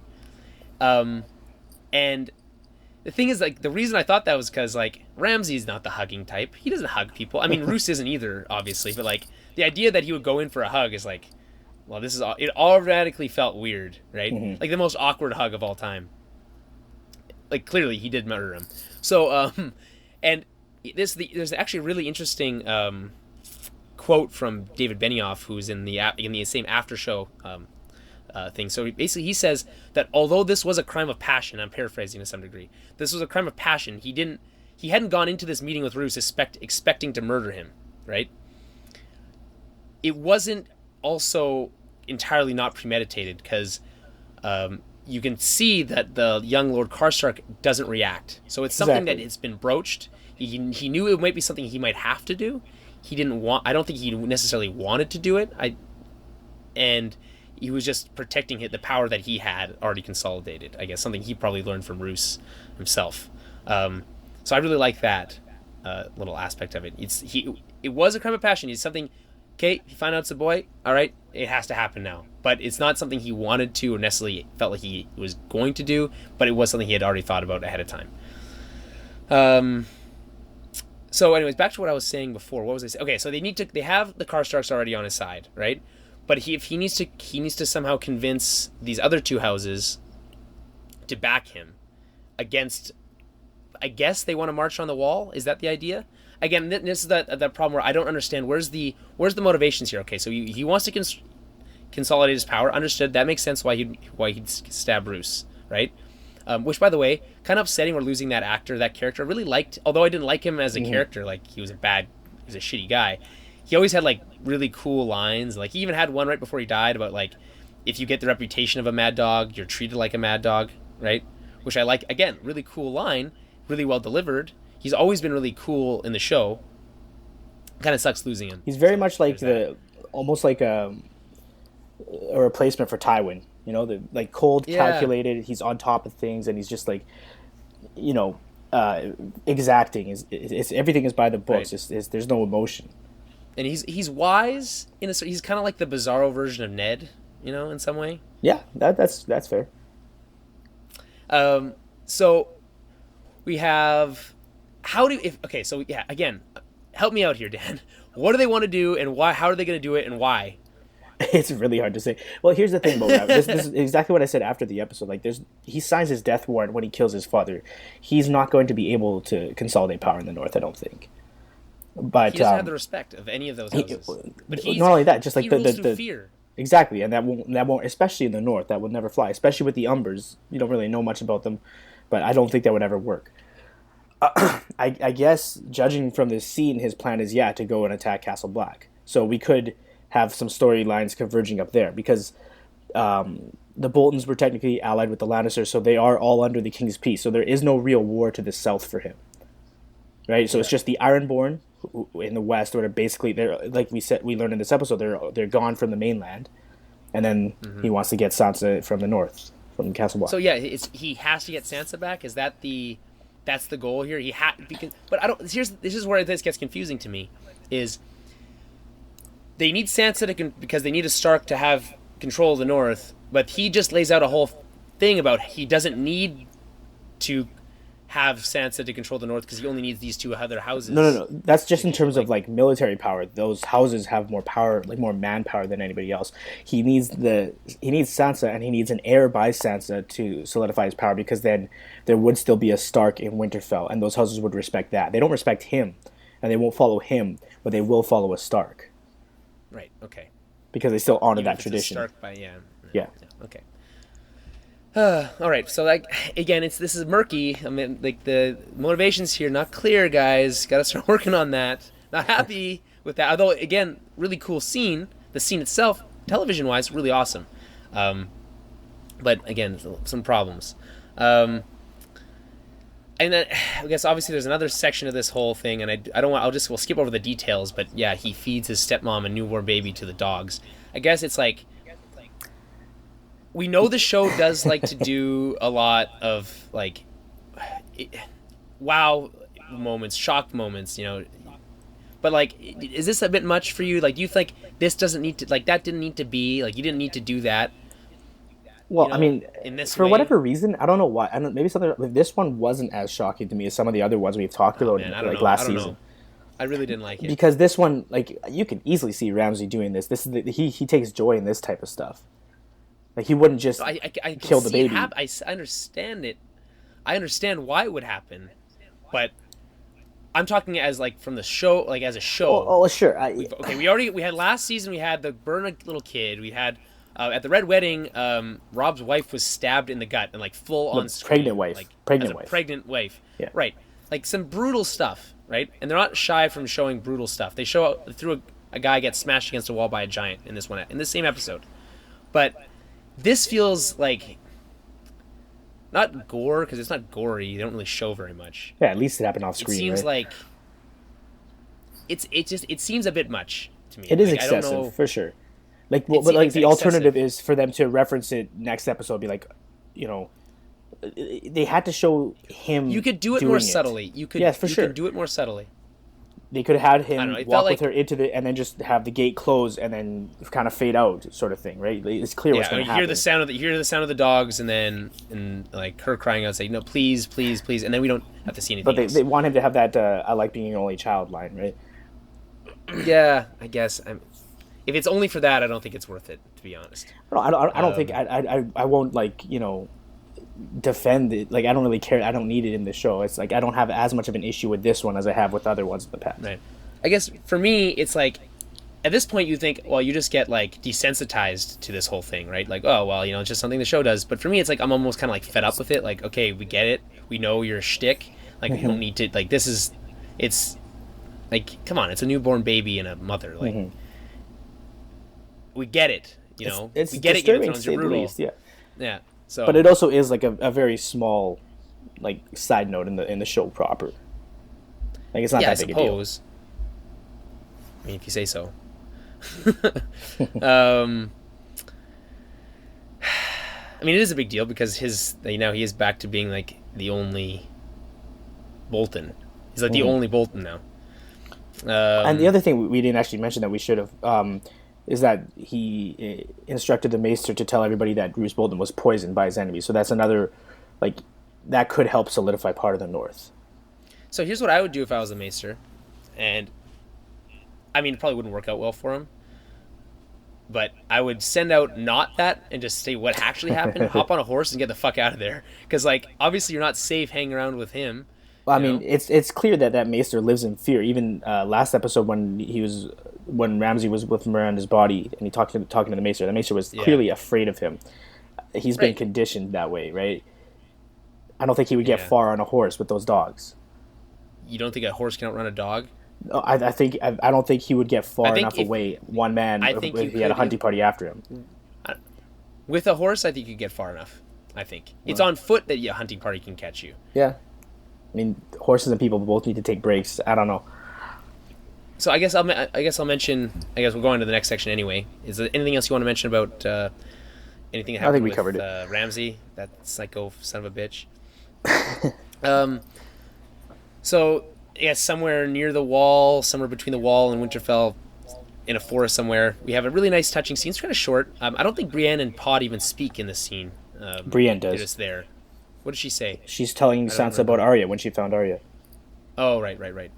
Oh, yeah. That's nice. That's kind of nice. It's like one of those things. I forgot that even happened. It's like, oh, hey, yeah, so that happened. Sorry I didn't get her to join in. Whatever. That's right. I completely forgot about that. And anyway, so Sansa and Theon's basically apologizing, trying to make amends for what he did. He feels like, okay, like he's brought her this far. She's in better hands now. He doesn't need to be around, and like he's gonna go home, which is again the name of the episode. Is there any other references to home? Well, yeah, I think it's more about Bran in the dream than anything else. Okay, yeah. So it's really touching. It's really nice. There's a hug.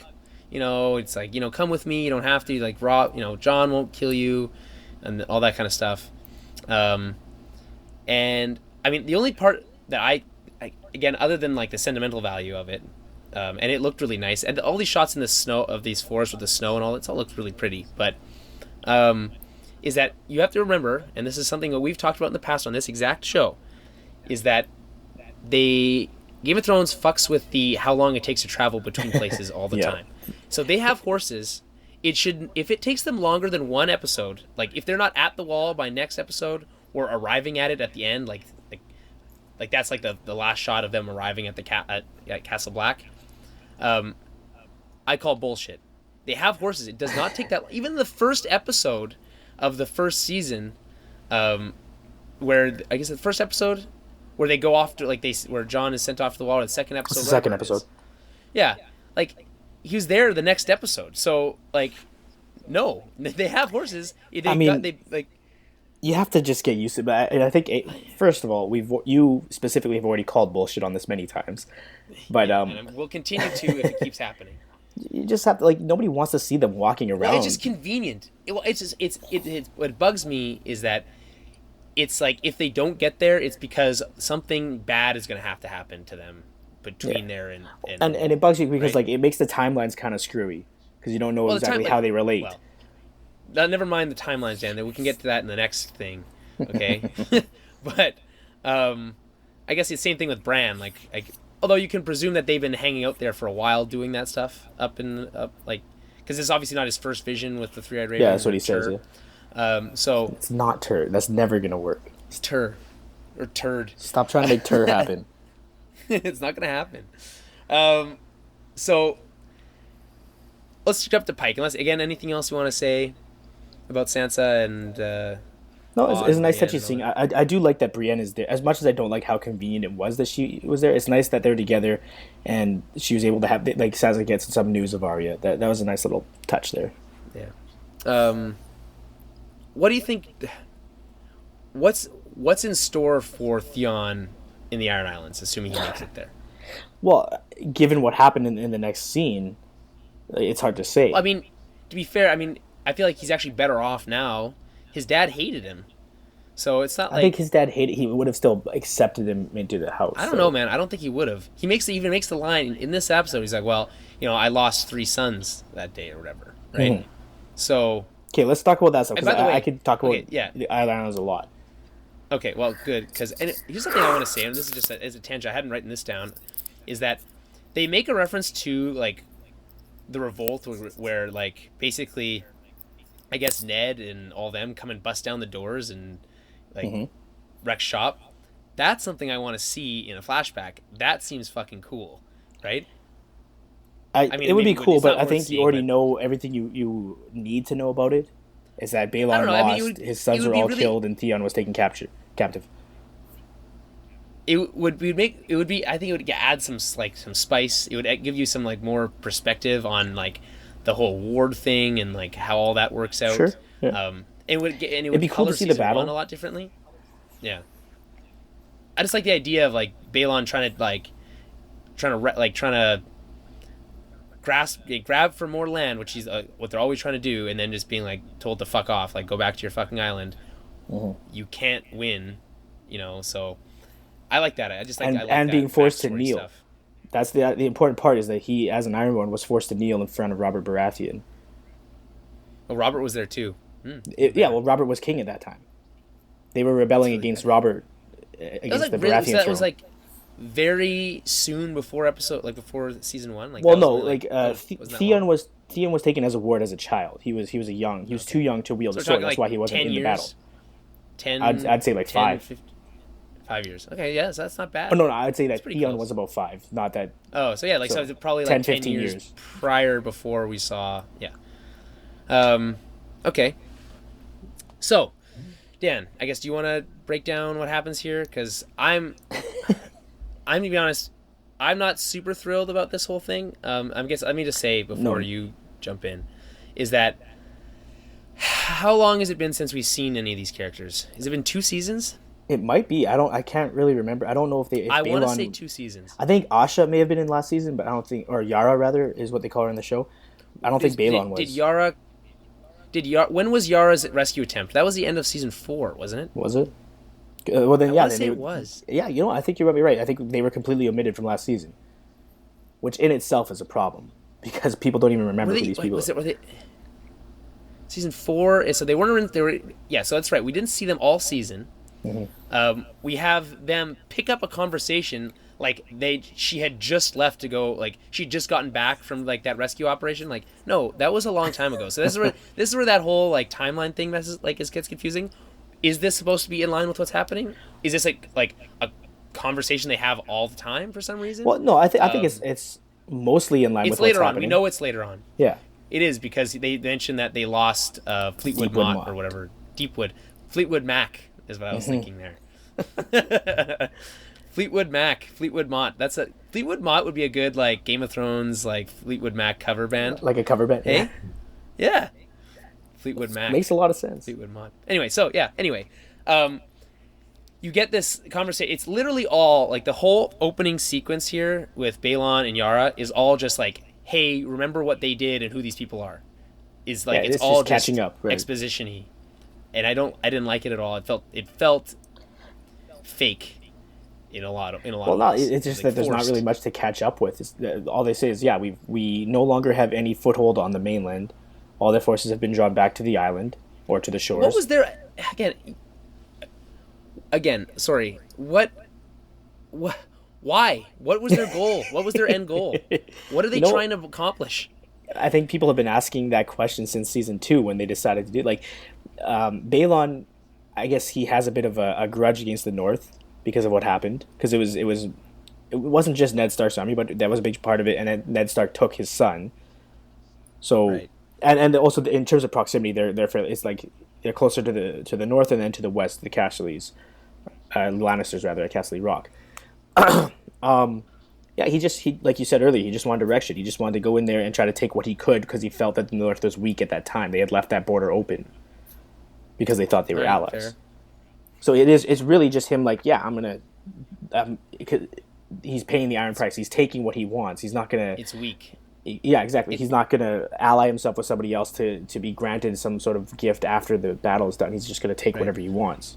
I guess the idea is like I understand that they're all about like strength and not showing weakness and all that stuff, but this whole plot is weak, to be honest. It really is. So what happens here? They have a conversation. Then what happens? Well, and then Balon is going on one of the bridges of Pike between towers because you can see the geography of the island is. Oh, sorry. Is a bunch of towers with these little like mini little rope bridges between. Like it's clearly the most rickety bridge for an old man. So this is I really don't like how they did this. He's crossing really one of the bad. bridges and he meets a dark very figure poorly. who introduces himself as his brother randomly and throws him off the bridge. Yeah, okay, so here's gripe number 3. Number 3, it's coming right now. Gripe number 3. The biggest one. This is stupid. I don't like that they bring back these characters after so long. We touched on that, and then immediately kill one. Not to mention, by someone we have literally never met. We've never met this guy before. Euron, and or whatever his name not only is. have you never met Euron, they haven't even talked about him. Like, great. he's just Even random. worse. He's just some fucking guy. Right. And then the scene plays like we have met this fucking person before. And I understand, like, they know each other, and it's like, you want to make it seem, you want to play it genuine, that they wouldn't have, like, hey, hello, Euron, my brother. You know, like, obviously. But, I have no idea I was like, the whole time, I was like, what the fuck? Who the hell is this guy? What is happening? Why is this? The whole time, I was like, first of all, really beautiful scene, right? It's like, it looks really cool. Sure, yeah. Cool storm, lots of storms. I guess storms happen there a lot, and they like Balon's favorite thing to do, as far as I know, was his favorite things to do in past tense were reference how something blah blah blah drown god, blah blah blah iron price, blah blah blah we do not sow, something about like he shits on not having any of his sons anymore, doesn't like Yara very much, and makes like basically talks about being strong, about how the Ironborn are strong and how you know storms and water and blah, like that's all he talked about. It was just like he had, I don't think he had a real conversation about anything other than that kind of stuff, like just large big picture stuff. That's his life, yeah. So anyway, this random guy, apparently his brother Euron, you can call him Euron. It's Euron, but yeah, Euron. And he's apparently been gone. Like what? Okay, what? What? Well, okay, so there's no fill in some of this. There's no way for anybody only watching the show to know any of this stuff. Even in the books, like it is kind of a mystery. A lot of this will be revealed in the next couple of episodes, I'm assuming, because when they have they had Balon's funeral and his other brother Aeron there is talking about a king's moot, so they're going to decide on a new king. Okay, so King's Moot is when you elect a new king? Yeah, it's a meeting of a bunch of different tribes, and they decide who's going to be their ruler. Okay, so it's like a democracy, but it's sort of not. It's not necessarily about individual votes. It's just like they come to a consensus. Sometimes violence is involved, sometimes not. I don't know. It's hard to explain without ruining anything. I think we should just Euron is his younger brother who's been gone for, as far as anybody is concerned, like their entire lives. Like Right. he was On a not ship, he went crazy apparently during a he was storm or exiled. something. Well, his whole thing, like he was like sailing around the world and exploring, and in the Jade Sea, which is way too far away. Like it's further than Daenerys, it's further than Slaver's Bay. They were referencing some ship where he went crazy. They tied him to the mast, and a bunch of bullshit happened. But what he said is more important is that his ship, his flags are feared from between Karth and the Summer Sea, or I can't remember where or between Old Town and Karth. I think he said, yeah, he's one of the most infamous pirates in the world at this point, and he's sailed all over the place, and he he's the Blackbeard of the Westeros mythos. yeah, sure, Blackbeard. He he's kind of like unhinged, and he keeps referring to himself as the Drowned God and himself as the Storm, like the personification of the storm. So he has this sort of affinity with magic to a certain degree because he's traveled to the Far East, but it's not really clear in what capacity. So in the book, do you know how he, like, do we know it's Euron that throws him off the bridge, or is it a mystery? And that's what I love about it. In the books, it's one of those mysteries, and it's a bit more subtle. Like, it's widely accepted that Euron is behind it, but it's not clear that he was on the bridge doing it. I think that would have been way more interesting, right? Like, if it was just a hooded figure that throws him off the bridge. Like, he makes some kind of, like, allusion to knowing who he is. Like, he kind of says something about, like, oh, it's you, or, I mean, obviously, I'm not a writer, but... and then... Like, you don't know exactly who, and then he gets thrown off the bridge and dies. That'd be a good way to do it if you want to have a figure on the bridge. Next episode, right? And then next episode you introduce Euron, right? And then you kind of think maybe it was him. You don't know. It's kind of a mystery, right? And then later on you find out it was him. That would have been interesting. I think that would have been. That's a good point, and I think that would have been a happy middle ground. Like in the books, it's very much like it just happens. And then people are talking about it. There's obviously no sequence because there's no POV character there, and that's how all the book it takes place through a character's point of view, right? So it's even more mysterious in the book, but that would be a good middle ground to have a figure on the bridge, have him recognize it, but not have it given away as explicitly. That would have been. I think that would have been the best way to do it, and I think they fucked up. And it would have been less confusing because you, like almost probably everybody else watching, is like, who the fuck is this guy? Who the fuck is this guy? Who's this like ginger beard on the bridge here? You know, like. Who the fuck knows? I don't know. I really didn't like how that was done. So here's an interesting thing that I picked up. I don't remember where I read this, or might have been in the recap. But I guess this is book 3 that this happens, where he falls off the bridge, thrown off the bridge. I think yeah, it must be. Well, again, because it happens in a POV. I think it's book 3 that it's referenced, or book 3 that it happens in terms of the timeline. But the aftermath is really in book 4 that they deal with it. Okay, so. Apparently, this is something that you guys have been waiting. Like, assumed that this was going to come earlier, maybe even last season. I honestly, I forgot that it hadn't happened yet, and I also feel bad. Like last podcast that we recorded, we accidentally spoiled it because it was written on that IGN thing we were going through. Didn't even realize it was a spoiler. Sorry about that, guys. But I forgot it hadn't happened. I was expecting this at least a season ago, if not more. So. But this is where it gets interesting, and this is another thing where I think they kind of fucked up as the show, and if they'd done it in a different way, it would have been way better. So let me explain. In the book, apparently, this is, again, I've never read the books, but when Melisandre uses Gendry's blood and curses the 3 kings in season 3, Robb, Joffrey, Balon, and Joffrey. We saw 2 of them die pretty close after that. We saw Robb die and Joffrey die basically end of season 3 and then beginning of season 4, right? And that was all pretty close. Apparently this in the book happens also really quickly around that same time, right? Lending a lot more credence to that what she did having some kind of impact, right? Like what her actually having that curse actually did do something. It wasn't just coincidence, right? But in this way, the way that they've done it on the show, it doesn't seem like it's done anything because it's so far removed from the 3rd, right? And, okay, let's presume that they wanted us to remember that that's what she did, and now it's finally paid off, and that he's died, right? Okay, but first of all, no one's going to because, again, end of season 3 that this happened. Long time ago.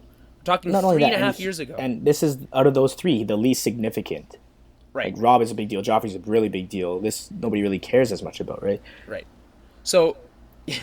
you have again, presuming that they wanted us to remember, they didn't show that to us in the like previously on, which would have been smart. I think I would have put it in there. They put the I don't know. I sometimes hate when they kind of give stuff away too much with that. I don't like watching the previous away, but it allows you to have what I do appreciate is it allows you to have context, because some of those things you wouldn't remember, but because you do remember it happening now, you can kind of say, hey, oh yeah, this makes more sense now. It actually it allows you to understand what's happening in a lot better way, even if it does kind of, that's not necessarily spoil something, but give you an idea of what might happen.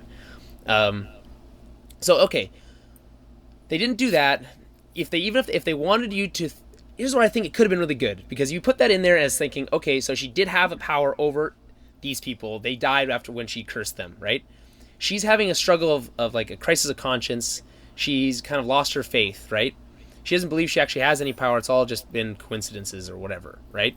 Mm-hmm. So we would have been reminded that in fact she does have power. That it has been it's had effect in this very episode we've seen, right? Which would have only made what happened up with Jon later in the episode a little bit more powerful. And we're like, we know it can work for, like, because we've seen it. Because it's been proven, this episode, we've seen it this episode proven that she can do something. And that, I think that would have been really interesting. I don't know how you would do that exactly, other than by putting that curse scene in the previously on. But well, see, that's the problem with having it so far removed, right? The only thing about that, like, it's, again, with all of the Red God's powers, is that they're very unclear. In each of those three cases, there are people, like individual actors, who are choosing to do these things, right? So it's unclear, like, how much power the Red God really has in terms of influencing these people to do these things. Apparently it seems like here's the thing, and this is something I don't know who said it, but like, it's clear that this God exists because they're able to do things that no one else in this series is able to do. Bring people back from the dead. Give birth to create smoke babies. demons. Yeah, that's right. What else? Drink poison and not die. Like all these, like, although that one you could presume maybe there's, I don't know, something, but whatever. Like a lot of crazy stuff, right? So, it's clear that it does do stuff. It's just hard to tell. Like, when do you say, okay, when's it a coincidence and when is it something that like has been like a divine intervention? You know, I don't know. Okay, so. Is there anything else? Is that well, okay, I don't know. That's about it. Balon's dead. There's going to be a King's Moot. Sorry? Yeah, we have a question from the Twitter friend of the show, Cliff Fewings, a friend of mine from back home. And you know him. You've met Cliff before, right? Yeah. Anyway, Cliff asks, what's our prediction on the King's Moot? Who's gonna win this election, quote unquote? That's a tough question to answer. It seems to me like... What's interesting, though, is that Theon is heading back, and that's going to throw a wrench in things. If, like you said, he arrives at the islands, he's technically the heir. He's the only surviving son, right? Yeah, but I mean, at the same time, it's not like he can't really be. He doesn't have... First of all, he doesn't have any confidence left in himself anymore, really. Like, he's a shell of his former self. He doesn't have any way of creating another heir, so it's like, and if there is doing a King's Moot, then it's like, the point is moot. You know what I mean? If I can make that pun. Yeah, so, it's interesting because on paper he should be, and the Ironborn seem like one of the few cultures that would be like, well, screw it, we don't want him anyways, sort of thing. Yeah. And then so who the contenders are? Yara, obviously, is the only other issue of Balon, and then Euron Greyjoy. Yeah, Euron will clearly be there. I don't know. There will probably be a couple others that we don't know that we'll meet next couple episodes. In terms of the victor, I can't really comment on it. Oh, okay. Wait, is there information from the books that you know about this? Yeah. Okay. Well, then never. No. All right. Well, fine. Well, you can say what you think. I'll think. Man, it's really hard to say. I think that Theon will play a role. He won't be like up for like. He'll play a role. He's not going to become the next king of the Iron Islands. I'll tell you that right now. Yeah, I don't think so.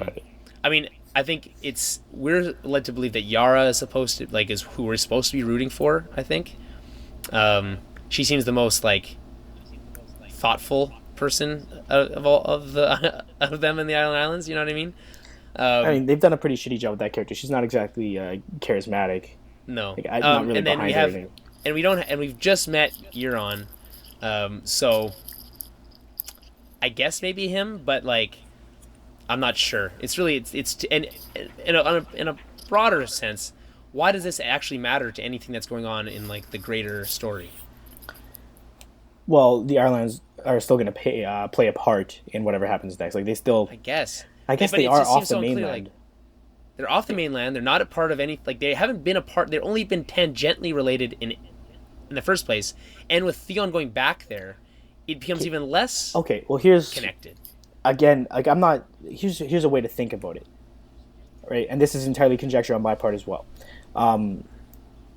Daenerys' boats are gone, and the Iron Islanders are the best seafarers in the world. Yeah. Now, Crow's Eye fair. has been around the world. He's traveled to that side of the world and is familiar with customs and cultures over there as well.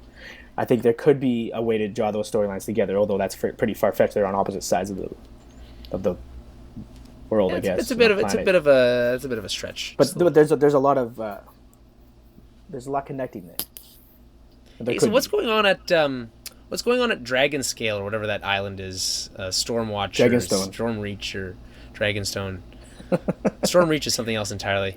Storm's End is Stormreach is from something else. No. Yeah. Okay. Anyway, so what's going on there? Is it just empty? Is just like no one's? It's just empty castle. A couple people hanging out. You could assume that Stannis left the garrison there, but yeah, he pretty much took his army with him and went north.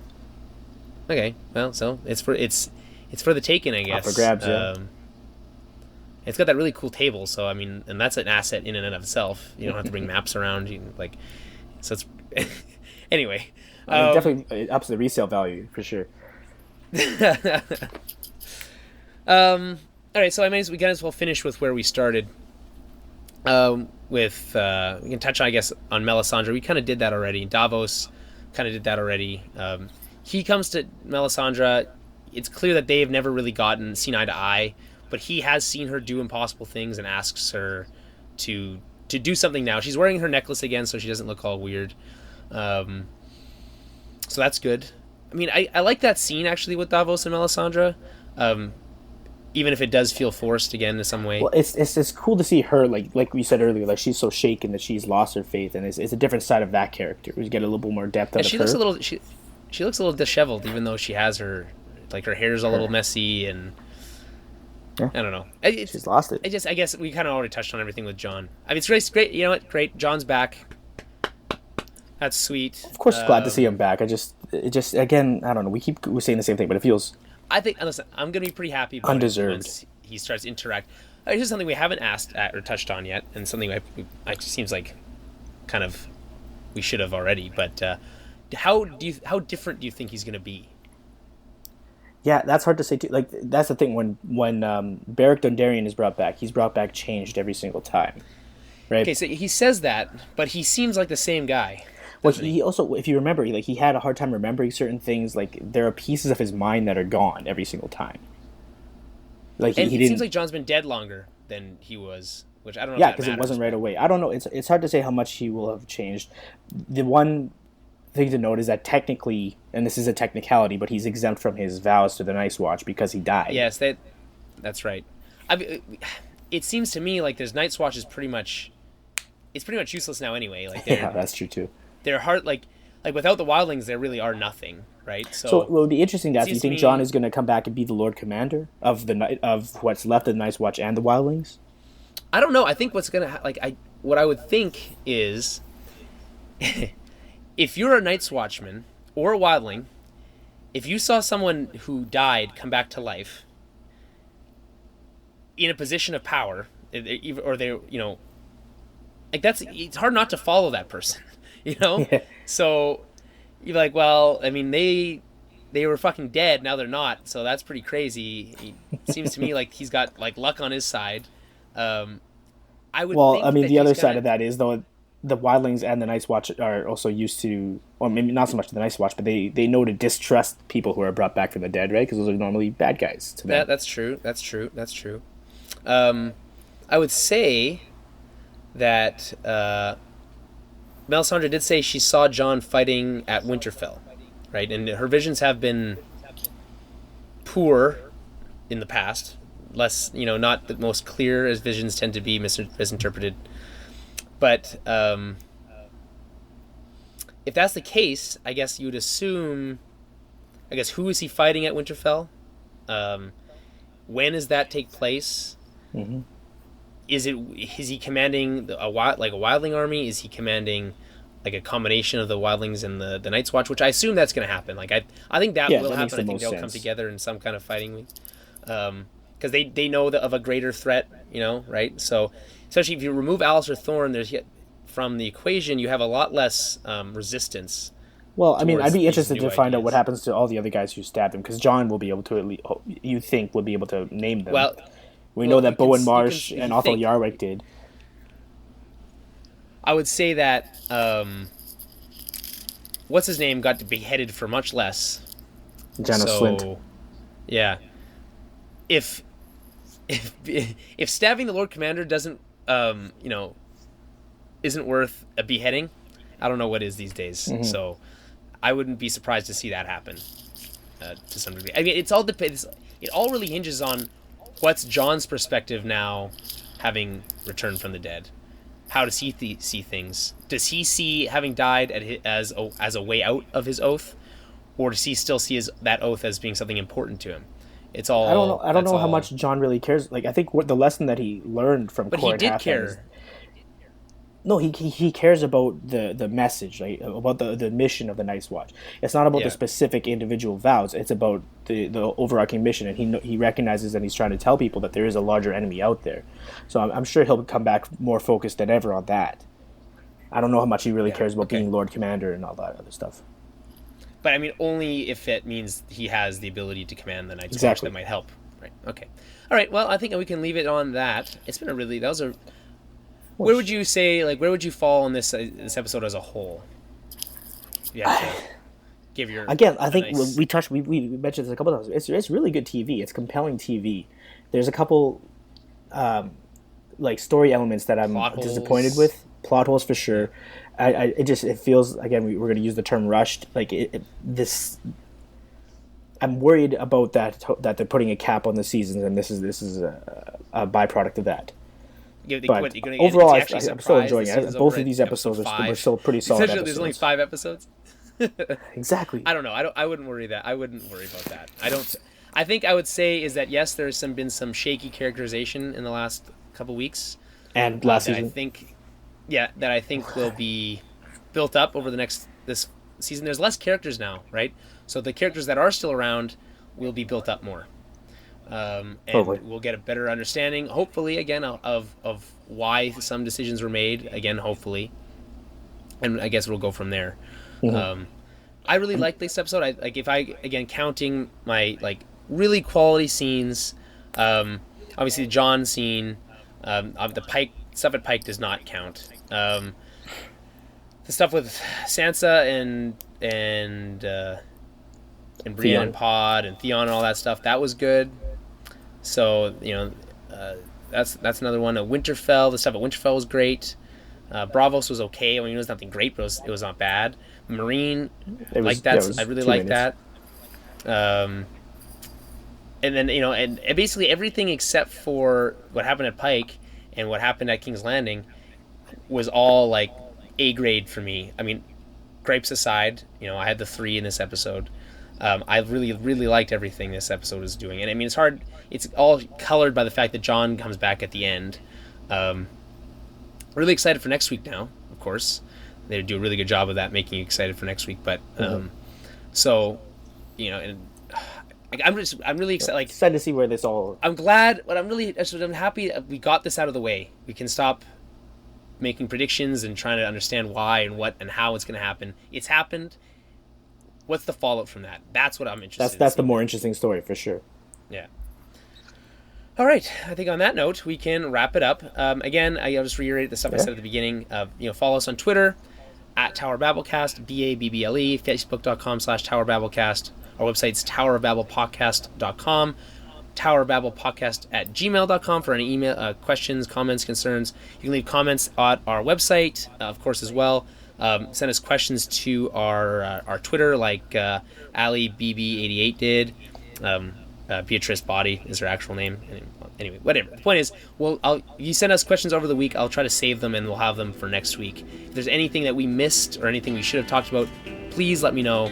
I always like having those conversations with you guys. Yeah, it's a lot of fun. To all the new listeners, because I know there's a bunch of you. I really appreciate it. And I'm really glad to see you guys here, and I hope we can keep you for the rest of the season. So we will see you guys in a week from now. This week's Game of Thrones cover was a Western cover. It's done by Dan Productions, and you can find their stuff on YouTube. They also have some of their music available on iTunes.